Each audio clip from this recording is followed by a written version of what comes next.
कुंड प्रांगण में आपका स्वागत करती हूँ। आप सब उपस्थित लोगों को मैं सूर्य कुंड की महिमा सुनाती हूँ।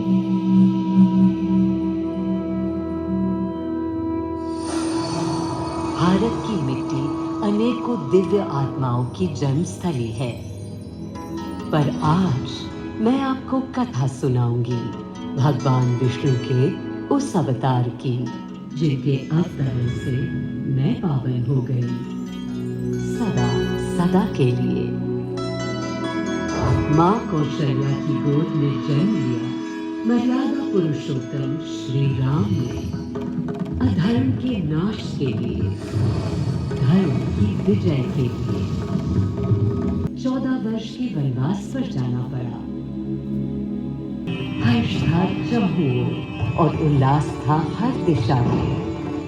वो घड़ी बस आने को थी जिसकी प्रतीक्षा में मैं विद्वान थी, जाने कब से। प्रभु राम का राज्याभिषेक बस होने को था, हर कहीं उत्सव था, पर इस उल्लास पर दुविधा की कालिमा छा रही थी। श्री राम प्रसन्न नहीं थे, राज्याभिषेक का कोई उत्साह उनके चेहरे पर नहीं था, उन्हें राज्य का लोभ नहीं था, सिर्फ अपनी प्रजा की चिंता थी।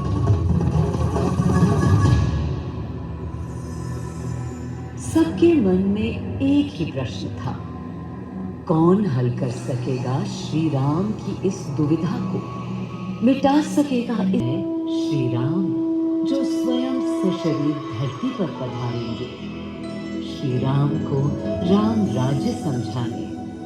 और रहेगा वो अखंड शक्ति स्रोत जो दिशा दिखाता है सतत अनवरत, जिसने श्री राम का मार्ग प्रशस्त किया, आदि नारायण सूर्यदेव। अयोध्या वासियों को भी प्रभु श्री राम की इस दुविधा का आभास होने लगा था। देखा क्या? तुमने देखा क्या? कितने सकुचाई से श्री रघुवीर थे, पद की प्रसन्नता या डर निरत होने।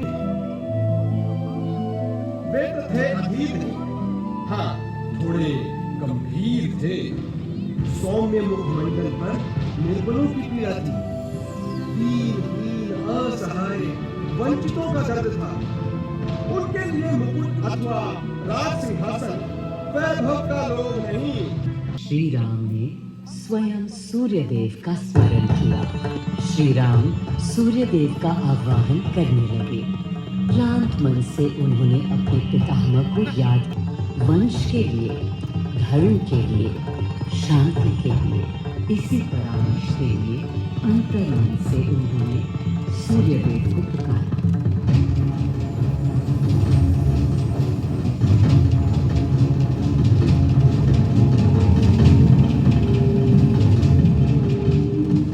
मैं अयोध्या पवित्र से पवित्रतम हो गई हूँ। आज स्वयं श्री राम ध्यान रखें, मर्यादा पुरुषोत्तम आवाहन कर रहे हैं। उन सकारात्मक शक्तियों अयोध्या के हर निवासी को अनंत काल तक सही दिशा दिखाएंगी। संभव है स्वयं सूर्यदेव सशरीर पधारे अयोध्या की धरा पर।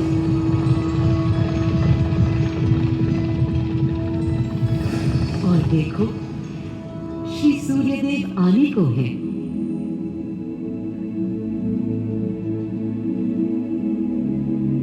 उनकी पहली किरण के स्पर्श से कलियां एक एक कर खिलने लगी। जीवन की कांति हर ओर धीरे धीरे फैलने लगी।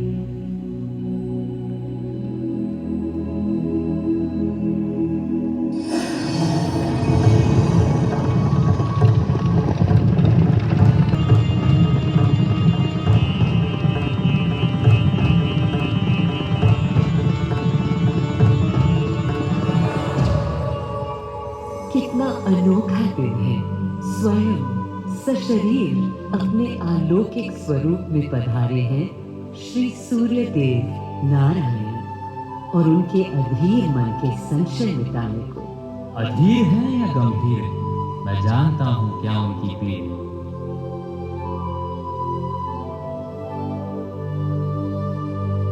माँ कौशल्या को प्रणाम।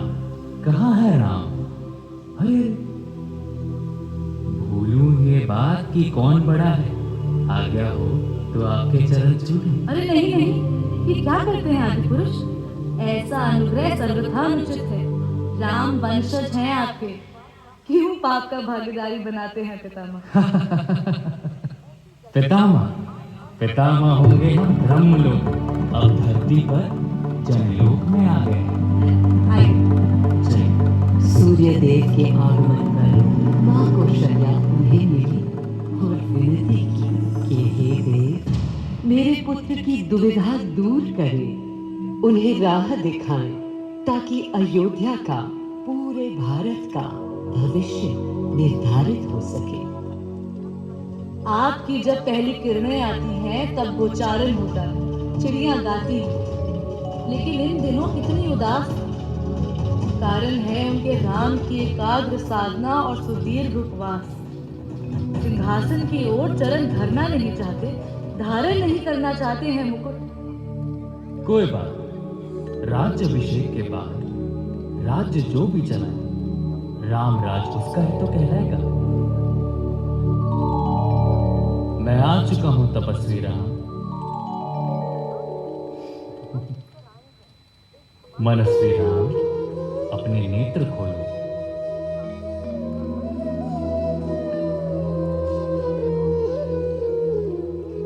प्रणाम पितामह, प्रणाम। प्रणाम मेरे राम, प्रणाम।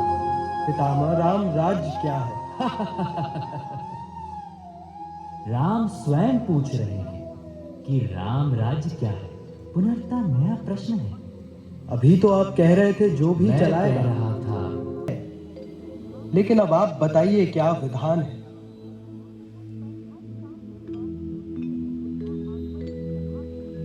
राम राज्य आशय कल्याण है, निर्बलतम मानव का त्राण।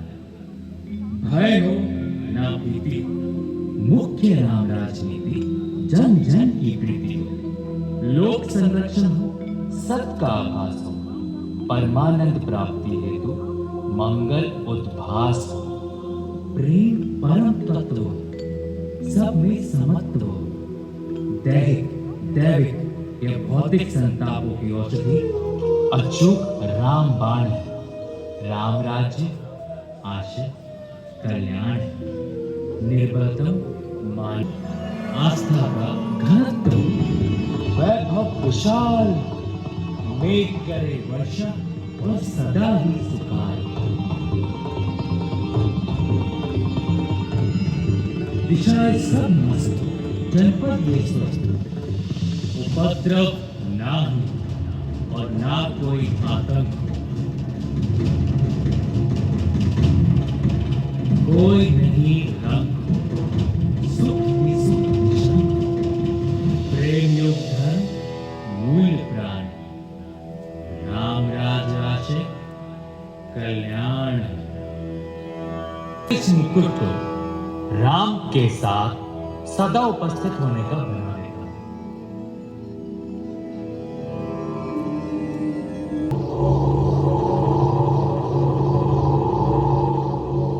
स्वयं सूर्यदेव ने मेरी यानी अयोध्या की धरती पर श्री राम को राम राज्य का वर्णन सुनाया, उसका आधार रखा और उनके मुकुट को अपनी रश्मियों से आशीर्वाद दिया। श्री राम के नेतृत्व में हर ओर खुशहाली, प्रेम, शांति और संयम फैला। हर ओर रोशनी, प्रकाश और जीवन का संगीत गूंजने लगा। राम राज्य का पथ दर्शाकर चल दिए सूर्यदेव पुनः अपने लोक, ताकि अनंत काल तक अयोध्या ही नहीं, पूरा विश्व उस शक्ति का संचार अनुभव कर सके। हर दिशा खिल उठी श्री राम के राम राज्य से। सूर्यदेव के स्पर्श से पावन हुई मेरी धरा। पर जहां उनका रथ रुका था वहां स्वयं यह कुंड बन गया। समय बदला, मेरा और इस कुंड का स्वरूप भी बदलता गया।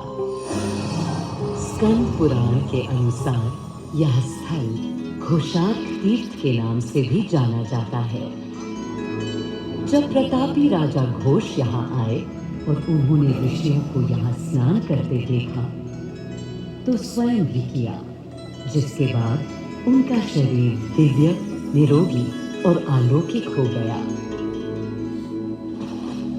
और इसी कुंड के जल से उनकी काया भी कांतिमय हो गई। यहाँ की गई उनकी घोर तपस्या का तेज आज भी अनुभव किया जा सकता है। दिन बीते, साल बीते और फिर अनेकों सदियों के बाद राजा दर्शन से यहाँ आए। यही तपस्या करने के बाद उन्होंने यहाँ सूर्य मंदिर, कुंड और चारों ओर घाट का निर्माण कराया, जिससे यहाँ की प्रजा भी इस अलौकिक कुंड का लाभ उठा सके। सूर्य देव के महात्म्य से मैं अयोध्या और तेजमय हो गई और इसका प्रमाण इस सूर्य कुंड और समीप स्थित गरिमामय सूर्य मंदिर से स्थापित हो जाता है।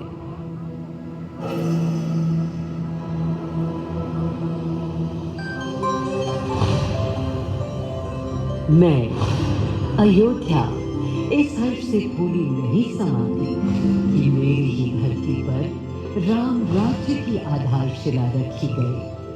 आज भी अयोध्या एकता, आस्था और शांति के लिए उदाहरण बनी हुई है।